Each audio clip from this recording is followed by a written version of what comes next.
CM Chandrababu సొంత నియోజకవర్గం కుప్పంలో ఐఫోన్ చాసిస్ తయారీ ప్లాంట్ రానుంది. దీనికోసం హిందాల్కో కంపెనీ కుప్పంలో ఇంటిగ్రేటెడ్ అల్యూమినియం ఎక్స్ట్రూషన్ కేంద్రాన్ని నెలకొల్పనుంది. ఈ ప్లాంట్ కోసం హిందాల్కో 586 కోట్ల రూపాయలను వెచ్చించనుంది. ఈ చాసిస్లను ఐఫోన్ తయారీ కోసం ఉపయోగిస్తారు. హిందాల్కోకు సంబంధించిన ప్రతిపాదనపై ఇవాళ రాష్ట్ర ప్రభుత్వం నిర్ణయం తీసుకోనుంది. సీఎం చంద్రబాబు నేతృత్వంలోని state investment promotion board SIPB ఇవాళ హిందాల్కో ప్రతిపాదనను పరిశీలించనుంది. చెన్నై బెంగళూరు ఇండస్ట్రియల్ కారిడార్ లో భాగంగా కుప్పంను పారిశ్రామిక హబ్ గా తయారు చేయాలని చంద్రబాబు భావిస్తున్నారు. SIPB ఆమోదం లభించిన వెంటనే ప్లాంట్ పనులను హిందాల్కో ప్రారంభించనుంది.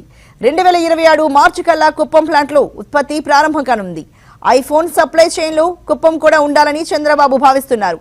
బెంగళూరుకు 120 కిలోమీటర్ల దూరంలో ఉన్న కుప్పంలో మరిన్ని భారీ పరిశ్రమలు రానున్నాయి.